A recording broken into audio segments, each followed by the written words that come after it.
இது வந்து கண்டென்ட் வெளியில் வந்துருச்சு. சேட்டலைட் சேனல்லாம் வரல, ஏதோ ஒரு லோக்கல் கேபிளில் வந்து வெளியில் வந்துட்டுருக்கு. பாதி படம் போட்டிருக்காங்கன்னு சொல்லி ஒரு தகவல் வந்திருக்கு. ரிலீஸ்க்கு முன்னாடி திரையிடுறதுங்கிறது, ரிலீஸ்க்கு முன்னாடி அதனுடைய ஹெச்டி பிரிண்டே வந்து வலைதளங்களில் வந்து லீக் ஆகிறதுங்கிறது மிகப்பெரிய ஒரு கொடூரம். அது பலவிதமான யூகங்கள். விஜய் ஏன் வந்து லீக் பண்ணியிருக்க கூடாது, அது எப்படி, என்ன காரணமாக இருக்கலாம் அப்படின்னா, இப்போ இல்லீகலாக இப்படி வந்து சோஷியல் மீடியாவில் ரிலீஸ் பண்ணிட்டா அதை யாராலையும் தடுக்க முடியாது. யார் என்ன பண்ண முடியும்? கவர்மெண்ட்டால் கூட ஒன்றும் பண்ண முடியாதுங்கிற மாதிரி ஒரு மனநிலையில் தாவேகாவினரே இது வந்து விஜய் எதுக்குமே வாய் திறக்க மாட்டேங்கிறார். எதுக்குமே வாய் திறக்காத ஒரு தலைவன் எப்படி நாட்டு மக்களுடைய பிரச்சனைகளுக்கு நாளைக்கு எதிர்காலத்தில் வாய் திறப்பார் அப்படிங்கிற கேள்விகளை வந்து விஜய் மேலே எழுப்பியிருக்கு. 70வது படம் நடிக்க வர்றதுங்கிறது ஆல்ரெடி முடிவு பண்ணிட்டாங்க, பிளானும் பண்ணிட்டாங்க. தேர்தல் முடிஞ்சு ஒரு 3 மாதத்துல அந்த படத்தினுடைய அறிவிப்பு வரப்போகுது. அந்த படத்தினுடைய இயக்குனராக யாராக இருப்பாங்க அப்படின்னா, காந்தம் மீடியா நேயர்களுக்கு வணக்கம். நான் உங்கள் விஜயாஸ்மி. இன்னைக்கு நம்ம கூட சினிமா விமர்சகர் மற்றும் ஆஸ்கார் மூவிஸ் ப்ரொடியூசர் பாலாஜி பிரபு சார் அவர்கள் தான் இருக்காரு. வணக்கம் சார். வணக்கம். எப்படி சார் இருக்கீங்க? நல்லா இருக்கேம்மா. சார், ரீசெண்டாக பார்த்தீங்கன்னா ஜனநாயகன் படம் வந்து லீக் ஆகி இருந்துச்சு. எல்லாருமே விஜய் ரசிகர்கள்லாம் ரொம்பவும் பார்த்தாலுமே மன உளைச்சலில் இருந்தாங்க. இப்போ பார்த்தீங்கன்னா கேவிஎன் ப்ரொடக்ஷனுக்கு விஜய் அவர்கள் நான் இன்னொரு படம் உங்களுக்கு பண்ணி கொடுக்குறேன்னு வாக்கு கொடுத்த மாதிரியான தகவல் வருது. இப்போ இந்த மாதிரியான மனசு யாருக்கு சார் வரும்? பார்த்தீங்களா விஜய் எப்படி முடிவு பண்ணி டக்குன்னு அடுத்த படம் பண்ண போகிறாரு? அது முதல்ல நம்ம பேசியிருந்தோம். விஜயோடைய கடைசி படம் 69வது படம் ஜனநாயகன் கிடையாதுன்னு தெளிவாக சொல்லிக்கிட்டே தான் வந்தோம். தொடர்ந்து இதை நம்ம எல்லா இதுலேயும் பதிவு பண்ணிக்கிட்டே தான் வந்தோம். இப்போ அதுதான் நடந்திருக்கு. அதாவது பார்த்திங்கன்னா ஜனநாயகன் படம் அது வந்து ஹெச்டி பிரிண்ட்டு எப்படி லீக் ஆச்சுன்னு தெரில, பலவிதமான சர்ச்சைகள் ஓடிக்கிட்டு இருக்கு. ஒரு பக்கம் இது வந்து சென்சாரில் வந்து சென்சார் சர்டிஃபிகேட் கிடைக்காம இருந்த காலகட்டத்திலே பார்த்திங்கன்னா அது வந்து இந்த ஓடிடி சேனலுக்கு விற்றாங்க, அமேசான் ப்ரைம்க்கு. அவங்க வந்து அந்த படத்தை வேணான்னு சொல்லி அக்ரிமெண்ட் கேன்சல் பண்ணிட்டாங்க, சேட்டலைட் அக்ரிமெண்ட் கேன்சல் பண்ணிட்டாங்க. இன்னொரு பக்கம் பார்த்திங்கன்னா 120 கோடி ரூபாய்க்கு வந்து தமிழ்நாட்டு விநியோகம், அதாவது உரிமை கொடுத்துருந்தாங்க, விநியோகத்திற்கு பிரித்து விற்றுருந்தாங்க. அவங்களுமே பார்த்தீங்கன்னா எங்களுக்கு இந்த அதாவது 120 கோடி ரூபாய்க்கு கட்டுப்படி ஆகாது, நாங்கள் வாங்கினதெல்லாம் பல காரணம். ஒன்று விஜயோட கடைசி படம் ஒரு மாதிரி மாசான படமாக இருக்கும், அது இன்னொன்று வந்து பொங்கலுக்கு வருது, அதனால் வந்து ஒரு 10 நாள் நிச்சயமாக வந்து ஹாலிடே கலெக்ஷன் இருக்கும் அப்படிங்கிறதுனால தான் நாங்கள் வாங்கினோம். இப்போ எதுவுமே நடக்கலை. ரெண்டாவது வந்து காலதாமதம் ஆகிட்டே போகுது. அதனால் வந்து நாங்கள் பேசின அந்த 120 கோடி ரூபா விலைக்கு வந்து எங்களால் வாங்க முடியாது அப்படின்னு அவங்களுமே ஒரு பக்கம் போர்க்கொடி தூக்க ஆரம்பிச்சிட்டாங்க. தயாரிப்பு நிறுவனம் ஆல்ரெடி அவங்கக்கிட்ட கூப்பிட்டு சொல்லிட்டாங்க, இந்த மாதிரி வந்து ஒரு 40% மேலே நாங்கள் கம்மி பண்ணி கொடுக்குறோம், ஒன்றும் கவலைப்படாதீங்க அப்படின்னு சொல்லியிருந்தாங்க. வெளிநாட்டு உரிமை வாங்கியிருக்காங்கல்ல, அவங்களுமே பார்த்தீங்கன்னா போர்க்கொடி தூக்க ஆரம்பிச்சிட்டாங்க. படம் எப்போ வருது, எப்போ இங்கே காசு எடுக்கிறது அப்படிங்கிற மாதிரி ஒரு சூழல் ஆல்ரெடி இருந்துகிட்டே இருந்துச்சு. சென்சாரில் படம் வந்து தள்ளி போனப்பே பார்த்திங்கன்னா அந்த படத்துக்கு நிறைய சிக்கல்கள் வர ஆரம்பிச்சிருச்சு. அந்த தயாரிப்பாளருக்கு ஆரம்பத்தில் பார்த்திங்கன்னா 350 கோடி ரூபாய்க்கு தயாரிக்கப்பட்ட இந்த படம் கிட்டத்தட்ட 500 கோடி ரூபாய்க்கு வியாபாரம் ஆயிருந்துச்சு எல்லாமே. அதை ஓடிடிலேருந்து சேட்டலைட்லேருந்து வெளிநாட்டு உரிமை, தமிழ்நாட்டு உரிமை, மற்ற மாநிலங்கள் உரிமை எல்லாம் சேர்த்து 500 கோடி ரூபா வந்துருந்துச்சு. 150 கோடி ரூபா டேபிள் ப்ராஃபிட் இருந்துச்சு. அது சென்சார் கிடைக்கல, தாமதமாயிட்டே போகுதுன்னும் போதே அது வந்து டேபிள் லாஸாக மாற ஆரம்பிச்சிச்சு. 350 கோடி ரூபாங்கிறது 200 கோடி ரூபா தான் கலெக்ட் ஆகுங்கிற சூழல் வந்துடுச்சு. ஸோ இப்போ படமே ஹெச்டி குவாலிட்டியில் வந்து ரிலீஸ் ஆச்சு. ஹெச்டி குவாலிட்டியில் ரிலீஸ் ஆச்சுன்னும் போது அது எனக்கு தெரிஞ்சு ஒரு தகவல் என்ன சொல்கிறாங்கன்னா, கிட்டத்தட்ட வந்து 1 கோடி பேர் வந்து இந்த 2 நாள் இந்த படத்தை பார்த்துருக்காங்க. எல்லாருமே டவுன்லோட் பண்ணி பார்த்துட்ருக்காங்க. அதை தடுக்க முடியல. அதாவது வந்து இந்த படத்தினுடைய சைட்டு அது வந்ததை வந்து பெருசாக வந்து தடுத்து நிறுத்த முடியல. அது வந்து டெலகிராமில் வந்ததாக சொல்கிறாங்க. அது வந்து இன்ஸ்டாலேருந்து, ட்விட்டர்லேருந்து, ஃபேஸ்புக்லேருந்து, யூடியூப்லேருந்து எல்லா பக்கமும் வேகமாக பரவிட்டுருக்கு. அது ஒன்றுமே பண்ண முடியல. அதுக்கு மெயினான காரணம் என்னென்னா, அவங்க கண்டுபிடிச்சி நிறைய சைட்டை லாக் பண்ணி பிளாக் பண்ணால் கூட பல பேர் வந்து அதை டவுன்லோட் பண்ணி வச்சுக்கிட்டாங்க. இப்போ வந்து பார்த்திங்கன்னா ஒரு 50 ரூபா கொடுத்தா இந்த நீங்கள் படத்தை பார்க்கலாம், லிங்க் அனுப்புகிறோம் அப்படின்னு நிறைய பேர் வியாபாரம் பண்ண ஆரம்பிச்சிட்டாங்க. ஸோ இப்படிப்பட்ட சூழ்நிலையில் கிட்டத்தட்ட 1 கோடி பேர் வந்து இந்த படத்தை பார்த்துட்டு தான் சொல்கிறாங்க. இதுதான் உண்மை. ஸோ இப்படி இருக்கிற சூழ்நிலையில் இந்த படம் இனிமேல் தியேட்டருக்கு வந்தால் அது பெருசாக ஓடுமா அப்படிங்கிறது மிகப்பெரிய ஒரு கேள்விக்குறியாக இருக்குது. ஸோ அப்படி இருக்கும்போது அந்த தயாரிப்பாளருக்கு 350-400 கோடி ரூபா போட்ட அந்த தயாரிப்பாளருக்கு மொத்தமே நஷ்டம். அந்த நஷ்டம் எதனால் வந்தது அப்படின்னா, விஜய் அந்த படத்தினுடைய கதாநாயகன் விஜய் அரசியலுக்கு வந்தார் அப்படின்றதுனால தான் அந்த நஷ்டம் வந்தது. விஜய் அரசியலுக்கு வர்றது தெரிஞ்சு 400 கோடி ரூபா போட்டு படம் எடுக்கிறதுக்கு ரிஸ்க் எடுத்துகிட்டு வந்தார் அந்த தயாரிப்பாளர். விஜய் அரசியலுக்கு வந்ததுனால தான் ஏகப்பட்ட தடங்கல்கள் வந்து இன்றைக்கி இருந்துகிட்ருக்கு. அது தொடர்ந்து அந்த படத்தை வெளியிட முடியாத சூழல் வந்து இருந்துக்கிட்டு இருக்கு. ஸோ அப்படி இருக்கும்போது துணிஞ்சு வந்த அந்த தயாரிப்பாளருக்கு இன்றைக்கி மொத்த காசுமே போச்சு. அதாவது 400 கோடி ரூபாயை கொண்டு போய் கடலில் போட்ட ஒரு சூழ்நிலை உருவாயிருச்சு. அப்போ என்ன செய்யணும், விஜய் வந்து தார்மீகமாக ஒரு பொறுப்பேற்று அந்த தயாரிப்பாளருக்கு நான் இன்னொரு படம் நடித்து கொடுக்கணும் அப்படிங்கிறது தான் சரி. அந்த படம் வந்து விஜய் வந்து 250 கோடி ரூபா நீங்கள் சம்பளம் வாங்குறாரு, சம்பளமே வாங்காமல் ஃப்ரீயாக நடித்து கொடுக்கணும். அதுதான் வந்து சரியாக இருக்கணும், சரியாக இருக்கும். அதுதான் வந்து சூழல். இப்படி இருக்கிற சூழலில் அந்த தயாரிப்பாளருடைய நஷ்டத்தை யார் ஈடுகட்ட முடியும்? விஜய் தான் ஈடுகட்ட முடியும் போது விஜய் இன்னொரு படம் நடித்து தான் ஆகணுங்கிற ஒரு கட்டாயத்துக்குள்ளேயும் சூழ்நிலைக்குள்ளேயும் தள்ளப்படுறார் அப்படிங்கிறது ஒரு பக்கம். இன்னொரு பக்கம் பார்த்திங்கன்னா, ஆட்டோமேட்டிக்காகவே நம்ம பேசியிருந்தோம், விஜய் வந்து நடிக்க வரப்போகிறாரு, 69வது படம் கடைசி படம் கிடையாது, ஜனநாயகன் கடைசி படம் கிடையாது நம்ம பேசியிருந்தோம்.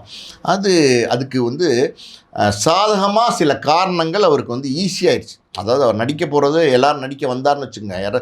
அரசியல் 2026 இந்த ஏப்ரல் 23 எலெக்ஷனுக்கு அப்புறம், மே 4க்கு அப்புறம் ரிசல்ட் வந்ததுக்கப்புறம் தாவேக்கா நிச்சயமாக பெரிய வெற்றி அடைய போகிறதில்ல. இதுதான் வந்து நிதர்சனமான உண்மை. தாவேக்கா ஒரு 4-5 சீட்டு வரதுக்கான வாய்ப்பு இருக்குது, விஜய் வந்து குளத்தூரில் ஜெயிக்கிறதுக்கான வாய்ப்பு இருக்குது அப்படின்னு சொல்கிறாங்க.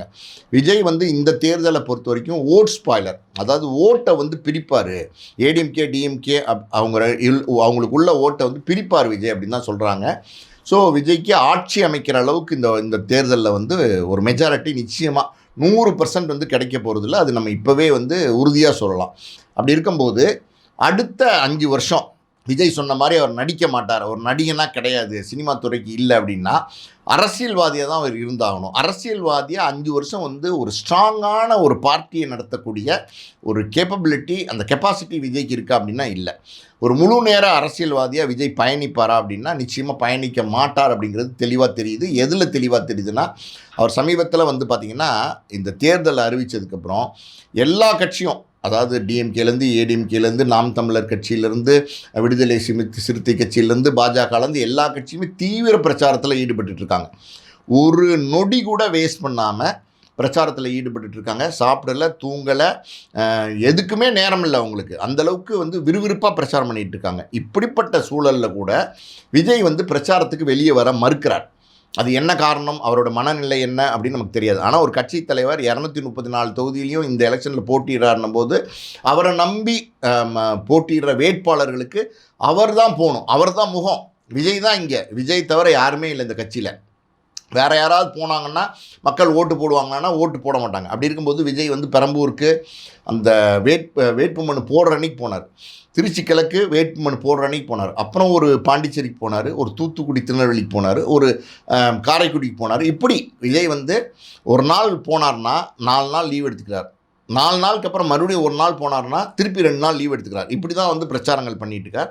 ஸோ விஜய் ஒரு முழு நேர அரசியல்வாதியாக வெயிலில் மழையில் நின்று மக்களோட மக்களாக போராட முடியுமா அப்படின்னா அது போராட முடியாதுங்கிறது ரொம்ப தெளிவாக தெரியுது. இன்னொரு பக்கம் பார்த்தீங்கன்னா, நீங்கள் மக்கள் தலைவன், ஒரு கட்சியினுடைய தலைவன் அப்படின்னும்போது மக்கள் தலைவன் என்ன பண்ணணும்னா மக்களோட போகணும். நீங்கள் மக்களோட மக்களாக வந்து நீங்கள் போகணும். இப்போ நீங்கள் ஸ்டாலினே எடுத்துக்கிட்டிங்கன்னா ஒரு இடத்துல எல்லாம் பார்த்தீங்கன்னா சாதாரண ஒரு டீ கடையில் டீ குடிக்கிறாரு, ஒரு பன் வாங்கி சாப்பிட்றாரு, உதயநிதி ஸ்டாலின் அந்த மாதிரி சாப்பிட்றாரு, எடப்பாடி அந்த மாதிரி மோர் வாங்கி கொடுக்குறாரு, டீ வாங்கி கொடுக்குறாரு. ஸோ எல்லாருமே வந்து பார்த்திங்கன்னா மக்களோட சகஜமாக பழகுறாங்க. ஆனால் விஜயால் மக்களையே நெருங்க முடியல. மக்கள் வந்து உன்னைக்கு சைக்கிள் ஓட்டினார், காரைக்குடியில் சைக்கிள் ஓட்டினார்ல, என்னாச்சு? அது அப்படி கொஞ்சம் தூரம் ஓட்டிகிட்டு போனார், எல்லாரும் வந்து அவர் மேலே விழுந்து அவரும் விழுந்து அவர் வந்து பயந்து ஓடி. சரி, நீங்கள் வந்து ஒரு அரசியல் தலைவன், மக்களுக்காண்டி பணி செய்ய வந்த ஒரு தலைவன். அப்படி இருக்கும்போது நீங்கள் மக்களை பார்த்து ஓடுறீங்க, மக்கள் உங்களை பார்த்தா ஓடி வராங்க. ஒரு பொண்ணு சொல்லுது நான் விஜயண்ணா பார்த்துட்டேன் அப்படின்னு வந்து சிரிக்குது, சந்தோஷப்படுது. இன்னொரு பொண்ணு சொல்லுது நான் விஜயண்ணா பார்க்க முடியல அப்படின்னு வந்து அழுகுது. எதுக்கு? ஒன்று வந்து விஜய் நான் பார்த்துட்டேன்னு அழுகுது, ஒன்று வந்து பார்த்திங்கன்னா விஜய் நான் பார்க்கலேன்னு அழுகுது. இப்படி ஒரு மனநிலையில் விஜயோடைய ரசிகல் கூட்டம் தான் சொல்லணும், நம்ம அது தொண்டர் கூட்டம்னு நம்ம சொல்ல முடியாது, இருக்கிறாங்க. அந்த அந்த அந்த மக்கள் அப்படி மனநிலையில் இருக்காங்கன்னும் போது விஜயால் தொடர்ந்து தீவிரமான அரசியல் பண்ண முடியாது. அதாவது வெற்றியா தோல்வியான்னு தெரியாத இந்த சூழ்நிலையிலே விஜயால் அரசியல் பண்ண முடியலன்னும் போது, தோல்வின்னு தெரிஞ்சதுக்கப்புறம் அடுத்த 5 வருஷம் விஜய் வந்து தீவிரமான அரசியல் பண்ணுவாரா அப்படின்னா நிச்சயமாக பண்ணுறதுக்கான வாய்ப்பு இல்லைன்னு தெளிவாக தெரிஞ்சு போச்சு. அப்போ என்ன செய்ய முடியும்? நடிக்க தான் போயாகணும். நடிக்க போயாகணும்னா நடிக்க வந்தால் கேலியும் கிண்டலும் எல்லோரும் நையாண்டியும் நக்கலும் பண்ணுவாங்க. என்னப்பா நீ சொன்ன, இதுதான் கடைசி படம் சொன்ன, இனிமேல் அரசியல் தான் சொன்ன, இப்போ நடிக்க வந்துட்டியே அப்படின்னு வந்து எல்லோரும் கேட்பாங்க. இப்போ என்ன சொல்லலாம்? சார் என்னுடைய கடைசி படம் ஜனநாயகனுடைய தயாரிப்பாளருக்கு 400 கோடி ரூபா நஷ்டமாயிருச்சு, நான் என்ன பண்ணுறது, நான் ஒன்றும் பண்ண முடியாத ஒரு சூழ்நிலையில் இருக்கேன், அந்த தயாரிப்பாளருக்காண்டியாவது நான் ஒரு படம் நடித்து கொடுக்க வேண்டாமா, அதுதான் நியாயம், அதுதானே சரியாக இருக்கும் அப்படின்னு சொல்லி 70வது படம் நடிக்க வருவார். 70வது படம் நடிக்க வர்றதுங்கிறது ஆல்ரெடி முடிவு பண்ணிட்டாங்க, பிளானும் பண்ணிட்டாங்க. தேர்தல் முடிஞ்சு ஒரு 3 மாதத்துல அந்த படத்தினுடைய அறிவிப்பு வரப்போகுது. அந்த படத்தினுடைய இயக்குனராக யாராக இருப்பாங்க அப்படின்னா லோகேஷ் கனகராஜ், அட்லி, நெல்சன், இந்த 3ல் ஒருத்தராக இருப்பாங்கன்னு சொன்னாங்க. இப்போ சமீபத்தில் என்ன சொல்கிறாங்கன்னா, அட்லி சொன்ன ஒரு ஸ்கிரிப்டு விஜய்க்கு ரொம்ப பிடிச்சி போச்சு, அதில் நடிக்கிறதுக்கு முடிவு பண்ணி அந்த ஸ்கிரிப்டை லாக் பண்ணிட்டார் அட்லி விஜய் அப்படின்னு சொல்கிறாங்க. ஸோ அடுத்த படம் விஜய் நடிக்க போகிறாரு, 70வது படம். அதனுடைய இயக்குனர் இப்போவே சொல்கிறேன் கேட்டுங்க, அட்லி தான் அதனுடைய படத்தினுடைய இயக்குனர், அதில் எந்த சந்தேகம் கிடையாது. எல்லாமே ஆல்ரெடி முடிவு பண்ணிட்டாங்க. இந்த நாடகங்களே ஆல்ரெடி அவங்க அரங்கேற்றதுக்கு ரெடி பண்ணி வச்சுட்டாங்க. ஆனால் இப்போ அவங்களுக்கு என்ன காரணம் சொல்லிட்டு நடிக்க வர்றதுன்னு தெரியாமல் பேய் மொழி முழிச்சிட்டு இருந்தாங்க. இப்போ ஜனநாயகன் படம் வந்து ஹெச்டி பிரிண்டே லீக் ஆயிடுச்சு, தயாரிப்பாளர் நஷ்டத்தை ஈடுகட்டுறதுக்கு நான் 70வது படம் நடிக்கிறேன் அப்படின்னு சொல்லி நடிக்க ஆரம்பிப்பார், நடிப்பார். அது முடிஞ்சு ரிலீஸ் ஆன நேரத்தில் பார்த்தீங்கன்னா ஒரு செட்டப் ஒன்று க்ரியேட் பண்ணுவாங்க. அது என்ன அப்படின்னா, தமிழ் திரையுலகத்தில் இருக்கிற பிரபலமான தயாரிப்பாளர், இயக்குனர், டிஸ்ட்ரிபியூட்டர் இவங்கெல்லாம் போய், தேட்டர் ஓனர்லாம் போய் டெய்லி ஒரு ஆள் போவாங்க, போய் விஜய்க்கு மாலை போடுவாங்க, சால் போடுவாங்க.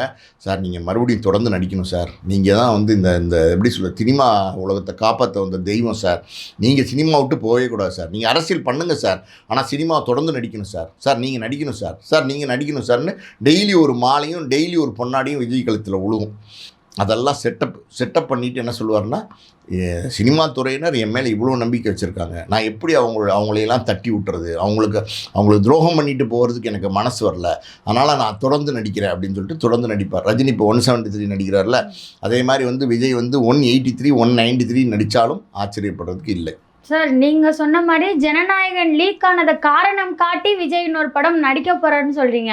ஆனால் வெளியில் என்ன பேசப்படுதுன்னா, ஜனநாயகன் படத்தை லீக் பண்ண சொன்னதே விஜய் தான், இந்த எலெக்ஷன் டைமில் இந்த மாதிரி லீக் பண்ண வச்சு இது ஒரு சாக்கா வச்சு சினிமாக்குள்ளே ரீஎன்ட்ரி கொடுக்க போகிறாருன்னு சொல்கிறாங்க. இதுக்கு உங்களோட கருத்து என்ன? அதாவது வியூகங்களின் அடிப்படையில் நம்ம பதில் சொல்ல முடியாது, ஆனால் பல ஆங்கிளில் நம்ம திங்க் பண்ண வேண்டியிருக்கு. இப்போ ஆதவர்ஜுனா என்ன சொல்கிறாருன்னா, இந்த படம் ஹெச்டி பிரிண்ட் வந்த 2 மணி நேரத்தில் ப்ரெஸ்ஸை மீட் பண்ணுறாரு. அவர் என்ன சொல்கிறாருன்னா, எல்முருகன், உதயநிதி ஸ்டாலின் இவங்க 2 பேர் தான் கூட்டு சதியாக வந்து இந்த படத்தை வந்து வெளியிட்டாங்கன்னு சொல்கிறார். அதில் எந்த ஆதாரமும் கிடையாது. அது எல்லாமே வந்து ஒரு ஸ்ட்ராட்டஜி. எப்படின்னா எல்லாத்துக்கும் வந்து டிஎம்கே தான் காரணம். நீங்கள் வந்து ஆதவர்ஜுனா ஒரு பிரச்சாரத்துக்கு போகிறார், நடுவில் ஒரு எருமாடு குறுக்க போச்சுன்னு வச்சுங்க, டிஎம்கேயோட சதி. ஒரு நாய் குறுக்க வந்து விழுந்துருச்சு வச்சுங்க, டிஎம்கேயோட சதி. இப்படி வந்து ஒரு ஸ்ட்ராட்டஜியை வந்து அவங்க வந்து தொடர்ந்து க்ரியேட் பண்ணிகிட்டே வராங்க. அந்த வகையில் தான் பார்த்திங்கன்னா இந்த படம் வெளிவந்ததுக்கும் டிஎம்கேயோட சதி தான், அது வந்து எல்முருகனும் உதயநிதி ஸ்டாலினும் சேர்ந்து பண்ண கூட்டு சதி தான் அப்படிங்கிற மாதிரி அவங்க வந்து சொல்லிட்டு இருக்காங்க. ஆதாரம் இல்லாத குற்றச்சாட்டு. அப்படி 2 பேரும் முக்கியமான பொறுப்பில் இருக்காங்க, அவங்க 2 பேரும் தான் வெளியிட்டிருக்காங்கன்னு நீங்கள் உறுதியாக சொல்கிறீங்கல்ல, எதன் அடிப்படையில் உறுதியாக சொல்கிறீங்க? சரி, உறுதியாக சொல்கிற நீங்கள் அதுக்கான ஆதாரங்களை கொடுக்க வேண்டியதானே? சார் ஆதவ் சொன்னது அப்போது ஏன் இப்படி சொல்கிறாருன்னு யோசிச்சாலும், இப்போ ரீசெண்டாக ஒரு ஒரு சேட்டலைட் சேனலில் ஜனநாயகன் படம் வந்திருக்கு, அது வந்து இடைவேளை விட்டு கொஞ்ச நேரத்தில் அது வந்து இது பண்ணியிருக்காங்க, அதுக்குன்னு டிவி கேஸ் சேர்ந்தவங்க போய் கேஸும் கொடுத்துருக்காங்க. அதாம்மா, இது வந்து கண்டென்ட் வெளியில் வந்துருச்சு, சேட்டலைட் சேனல்லாம் வரல, ஏதோ ஒரு லோக்கல் கேபிளில் வந்து வெளியில் வந்துட்டுருக்கு, பாதி படம் போட்டிருக்காங்கன்னு சொல்லி ஒரு தகவல் வந்திருக்கு. இதெல்லாம் எப்படின்னா லோக்கல் கேபிள்லாம் வந்து எப்படின்னா இது வந்து சட்டவிரோதம். இது வந்து ஒரு படத்தை வந்து ரிலீஸ்க்கு முன்னாடி திரையிடுறதுங்கிறது, ரிலீஸ்க்கு முன்னாடி அதனுடைய ஹெச்டி பிரிண்டே வந்து வலைதளங்களில் வந்து லீக் ஆகிறதுங்கிறது மிகப்பெரிய ஒரு கொடூரம். அது வந்து ஒரு சினிமா துறையில் இருக்கிற ஒரு தயாரிப்பாளராக இருக்கிற நான் வன்மையாக கண்டிக்கிறேன். அதெல்லாம் வேறு விஷயம், அதில் மாட்டுக்கிறதே கிடையாது. அந்த ஒரு படத்தை வெளியிட்டது அயோக்கியத்தனம். அதை யார் செஞ்சுருந்தாலும் அவங்கள கண்டுபிடிச்சி உச்சபட்ச தண்டனை அவங்களுக்கு வாங்கி தரணும். அவங்கள மன்னிக்கவே கூடாது. அந்த குற்றவாளிக்கு கடுமையான தண்டனை வாங்கி தரணும். எப்படின்னா, ஒரு பேங்க் பூந்து நீங்கள் 500 கோடி ரூபா கொள்ளடிச்சிங்கன்னா அவங்கள சும்மா விடுவாங்களா? அந்த மாதிரி தான் ஒரு 500 கோடி ரூபா முதலீடு, அது அப்படியே வந்து அசால்ட்டாக வந்து ஒருத்தன் எடுத்து வந்து லீக் பண்ணிட்டு போகிறான் அப்படின்னா சினிமா துறையில் இருக்கிறவங்களுக்கு உத்தரவாதம் இல்லை, பாதுகாப்பு இல்லை. இந்த படத்துக்கு நடந்திருக்கு, இது தொடர்ந்து அடுத்தடுத்த படங்களுக்கு நடக்காதுங்கிறதுக்கு என்ன உத்தரவாதம்? அதனால் யார் செஞ்சாங்கிறத வந்து அவங்க கண்டுபிடிச்சி, அதாவது அவங்க வந்து பார்த்திங்கன்னா சைபர் கிரைமு போலீஸ்ல எல்லாம் கம்ப்ளைண்ட் கொடுத்துருக்காங்க, கண்டுபிடிச்சி அதை விசாரித்து யார் செஞ்சாங்கிறது கண்டுபிடிக்க முடியுமா முடியாதான்னா நிச்சயமாக முடியும். அதை கண்டுபிடிச்சி அவங்க வந்து தண்டனை கொடுக்கணும். அது ஒரு பக்கம். இன்னொரு பக்கம் வந்து பார்த்திங்கன்னா ஆதவர்ஜுனா வந்து குற்றம் சொல்கிற மாதிரி பலவிதமான யூகங்கள் விஜயே வந்து ஏன் வந்து லீக் பண்ணியிருக்கக்கூடாது அப்படின்னு ஒரு விஷயம் பேசப்படுது. அது எப்படி ஏன் என்ன காரணமாக இருக்கலாம் அப்படின்னா, இப்போ விஜய் வந்து இந்த படம் வந்து ஒரு பிரச்சார படமாக தான் எடுத்திருக்கார். நீங்கள் சொல்கிற மாதிரி பார்த்தீங்கன்னா, நான் முழு படம்லாம் பார்க்கல, அதை நான் பார்க்கவும் விரும்பலை. ஏன்னா வந்து சினிமா துறையில் இருக்கேன். அந்த படத்தை நான் வந்து வராத படம், ரிலீஸ் ஆகாத படத்தை பார்க்குறதுங்கிறது ஒரு தப்பான விஷயமாக நான் பார்க்குறேன். அது எனக்கு ஏற்புடையதான விஷயமும் கிடையாது. ஆனால் சில பிட்ஸு 3 நிமிஷம் 2 நிமிஷம் 4 நிமிஷம் முதல்ல வந்துச்சு பார்த்தீங்களா, அது சோஷியல் மீடியாவில் வைரல் ஆகும்போது என்னோடய வாட்ஸ்அப்புக்கும் வந்துச்சு. அந்த நேரத்தில் அதை பார்க்குறதுக்கான சூழல் வந்துச்சு. என்ன வந்திருக்கு அப்படின்னு பார்த்தப்ப விஜய் வந்து பார்த்திங்கன்னா டிவிக்கேன்னு அவர் கையில் பச்சை குத்தி இருக்கிற மாதிரி இருக்குது. கடைசியில் பார்த்திங்கன்னா மாற்றம் எப்படி ஏற்படும் நெல்சன் அட்லி இவர் லோகேஷ்லாம் கேட்கும்போது மக்கள் மாற்றம் ஏற்பட்டால் தான் மாற்றம் ஏற்படும். அதை மை வைக்கிறார்ல, அதை சொல்கிறார். அந்த சர்க்கார்லேயே ஒரு விரல் புரட்சின்னு வந்து பேசியிருந்தார்ல, அதை தான் அவர் மீன் பண்ணி சொல்கிறார். அப்படின்னும்போது கிட்டத்தட்ட இது வந்து ஜனநாயகன் தேர்தலை முன்னிட்டு 2026 தேர்தலை மையப்படுத்தி எடுக்கப்பட்ட விஜயினுடைய கட்சி டிவிகேயினுடைய கட்சியினுடைய கொள்கைகள், அவருடைய கட்சியினுடைய கருத்துக்கள் எல்லாம் இந்த படத்தின் மூலமாக விஜய் சொல்லணும்னு நினச்சாரு. அப்படி பார்த்தா இது ஒரு பிரச்சார படம் தான் அப்படின்னு நம்ம சொல்லலாம். அந்த பிரச்சார படம் அது ஜனவரியில் வந்திருந்தால் அது மிகப்பெரிய வெற்றி அடைஞ்சிருக்கலாம். வரல. சென்சாரில் பல தடைகள் இருந்துச்சு, பல பிரச்சனைகள் இருந்துச்சு. இந்த சென்சார் வந்து மறுதணிக்கையும் பார்த்துட்டாங்க. ஆனாலும் சான்றிதழ் வழங்கப்படலை. தேர்தல் அறிவிப்பு வந்துருச்சு. இப்போ 23 இந்த மாதம் தேர்தல். ஸோ அப்படி இருக்கும்போது தேர்தலில் விஜய் என்ன ரிசல்ட் வரப்போகுதுங்கிறத நம்ம இப்போ தான் சொன்னோம். பெரிய வெற்றி கிடைக்க போகிறதில்ல. பெரிய வெற்றி கிடைக்கலனாலும் பரவாயில்ல, பெரிய தோல்வி கிடைக்க போகுது. அதில் ஒன்றும் சந்தேகமே கிடையாது. மண்ணை கவ போகிறாருங்கிறது தான் உண்மை. அப்படி இருக்கும்போது மே 4க்கு அப்புறம் இந்த படத்தை வந்து ரிலீஸ் பண்ணால் அது இந்த படத்தை பார்க்குற ஆடியன்ஸு இந்த படத்தை வந்து ட்ரால் பண்ண ஆரம்பிப்பாங்க. ஒரு காட்சி இருக்குது ட்ரைலரில். அதாவது வந்து அரசியல்வாதிலாம் ஒன்றா ஒரு ரூமில் உட்கார வச்சு, ஏண்டா நான் உங்களை அரசியல் பண்ண சொன்னால் நீ ஊழலும் கொலையுமா பண்ணிகிட்ருக்கீங்க அப்படின்னு சாட்டை எடுத்து அடிப்பார்ல. இதெல்லாம் எலெக்ஷனுக்கு முன்னாடி வந்தால் தான் பவராக இருக்கும். கிளாப் பண்ணுவாங்க, விசில் பண்ணுவாங்க. இதெல்லாம் எலெக்ஷனுக்கு அப்புறம் இவர் தோற்றதுக்கப்புறம் வந்தால் ட்ரால் பண்ணுவாங்க. ஸோ அதனால் இது ட்ரால் மெட்டீரியலாக மாறுறதுக்கு ஒரு வாய்ப்பு இருக்குது. அப்படிங்கிறதுனாலையும் இன்னொரு பக்கம் விஜயினுடைய பிரச்சாரத்துக்கு தான் இந்த படம் எடுக்கப்பட்டது. ஆனால் அது வந்து ரிலீஸ் பண்ண விடாமல் தடைகள் இருந்துக்கிட்டு இருக்குது. ஸோ இப்போ இல்லீகலாக இப்படி வந்து சோஷியல் மீடியாவில் ரிலீஸ் பண்ணிட்டா அதை யாராலையும் தடுக்க முடியாது. யார் என்ன பண்ண முடியும்? கவர்மெண்ட்டால் கூட ஒன்றும் பண்ண முடியாதுங்கிற மாதிரி ஒரு மனநிலையில் தாவேக்காவினரே இது வந்து வெளியிட்டாங்களா மறுபடியும் சொல்கிறேன். இது எல்லாம் பார்த்திங்கன்னா இது சந்தேகங்கள். இது வந்து ஊர்ஜிதப்படுத்தப்பட்ட விஷயங்கள் கிடையாது. இதெல்லாம் சந்தேகங்கள். பல பேர் இன்றைக்கி வந்து மூத்த பத்திரிகையாளர்கள், சினிமா பத்திரிகையாளர்கள், அரசியல் பத்திரிகையாளர்கள், ஊடகவியாளர்லாம் உட்காந்து விவாதம் பண்ணிகிட்டு இருக்காங்க. பல விதமான விவாதம் பண்ணிகிட்டு இருக்காங்க. ஒரு கண்டென்ட்டு வெளியில் வந்துருச்சு படம் ரிலீஸ் ஆகிறதுக்கு முன்னாடினா எப்படி வந்திருக்கும்? இது எங்கேருந்து வந்திருக்கும்? சென்சார் போர்ட்லேருந்து வந்திருக்குமா? அது வந்து இது க்யூப்லேருந்து வந்திருக்குமா? இல்லை தயாரிப்பாளர்கிட்டருந்து வந்திருக்குமா? எங்கேருந்து தான் வந்திருக்கும் அப்படின்னு யோசிப்பாங்கல்ல. இது இயற்கையான ஒரு விஷயம் தானே. அப்படி யோசிக்கும்போது பல ஆங்கிளில் யோசிக்கும்போது இப்படியும் இருக்குமோ? தாவேக்காவினரே வந்து தங்களுடைய பிரச்சாரத்துக்கு இதை பயன்படுத்துகிறாங்களோ? ஏன்னா தேர்தல் 10 நாள் தான் இருக்குது. அப்படிங்கிற கோணத்திலேயே நம்ம யோசிக்க வேண்டியிருக்கு. ஆனால் எதுவுமே ஊர்ஜிதப்படுத்தப்பட்ட விஷயங்கள் கிடையாது. இருக்கலாமோ அப்படிங்கிற சந்தேகங்கள் இருக்குது. சார், ஆதாரங்கள் இல்லாமல் சந்தேகங்கள் இருந்தாலும் ஒரு பக்கம் பார்த்தீங்கன்னா இப்போ விஜய் அவர்கள் வந்து மொத்த சினிமா நீங்கள் சொன்ன மாதிரி விமர்சகர்கள் எல்லாருமே அதை பற்றி பேசும்போது விஜய் அவர்கள் எந்த ஒரு கண்டனமும் எதுவுமே தெரிவிக்கலை.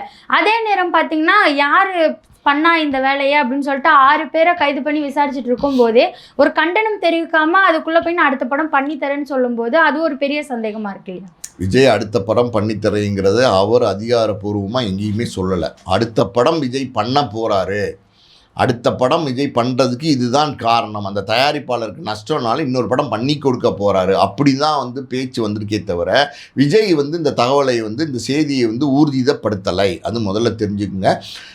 இன்னொரு விஷயம் நீங்கள் கேட்டீங்க, உங்களுடைய கேள்வியின் பிற்பகுதி அது என்ன அப்படின்னா, இது ரஜினிகாந்த்லேருந்து கமலஹாசன்லேருந்து தயாரிப்பாளர் சங்கம், இயக்குனர் சங்கம், பெப்சி, இன்னும் பல பேர் வந்து நடிகர் சங்கம் எல்லாருமே வந்து விஜய்க்கு ஆதரவாக குரல் கொடுத்துட்ருக்காங்க.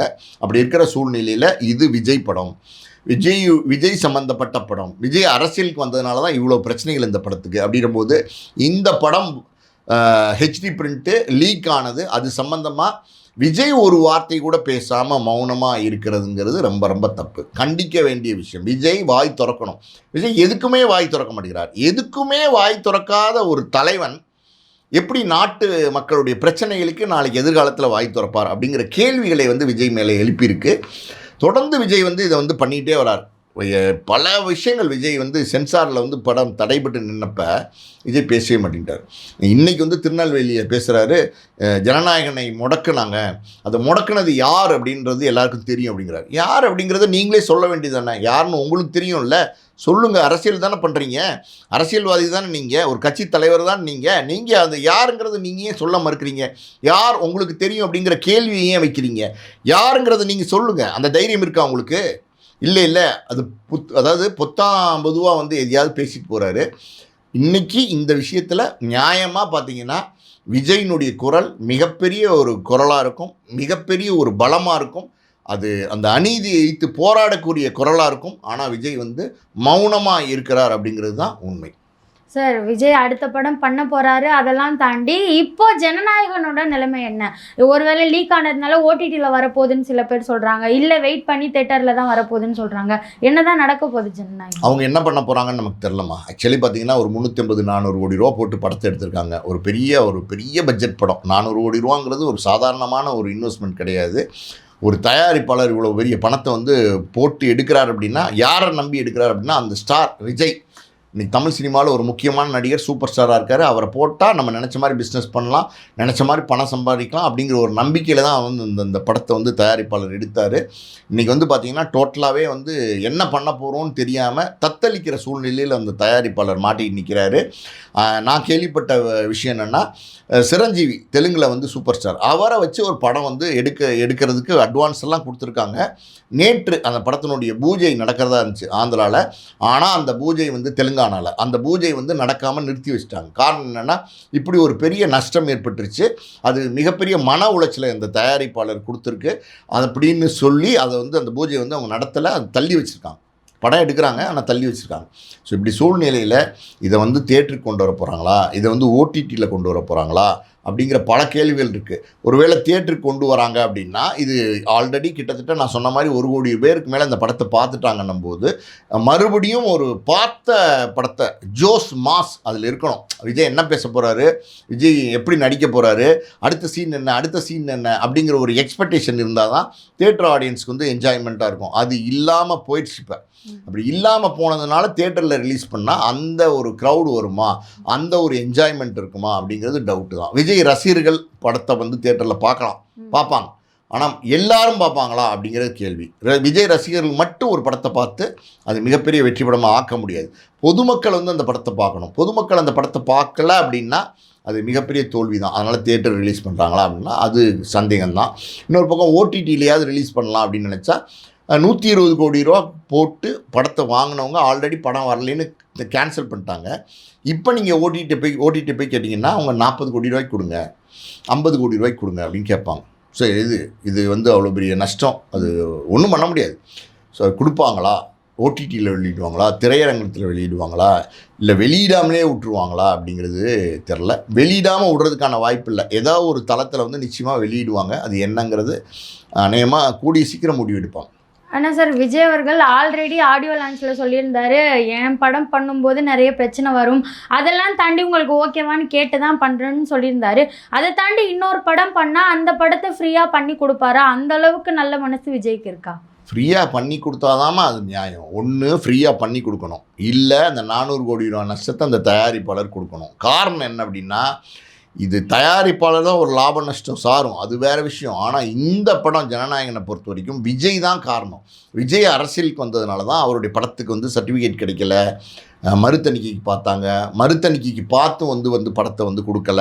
ஸோ நீண்டுக்கிட்டே போகிற இந்த பிரச்சனை இன்றைக்கி வந்து HD பிரிண்ட்டே வெளியில் வந்திருக்கு. இது எல்லாத்துக்குமே என்ன மைய புள்ளி என்னென்னா விஜய் தான். அப்படின்னும் போது விஜய் அந்த முழு பொறுப்பு, தார்மீக பொறுப்பு ஏற்றுக்கிட்டு அந்த பழைய படத்துக்கு அந்த தயாரிப்பாளருக்கு இன்னொரு படம் இலவசமாக, ரொம்ப குறிச்சுக்கோங்க, இலவசமாக நடித்து கொடுக்கணும், சம்பளமே இல்லாமல். அப்போ தான் அந்த தயாரிப்பாளர் தப்பிக்க முடியும். இல்லைன்னா அந்த தயாரிப்பாளருடைய கதி அப்படின்னு நம்ம யோசித்து பார்த்தா கதி கலங்குது.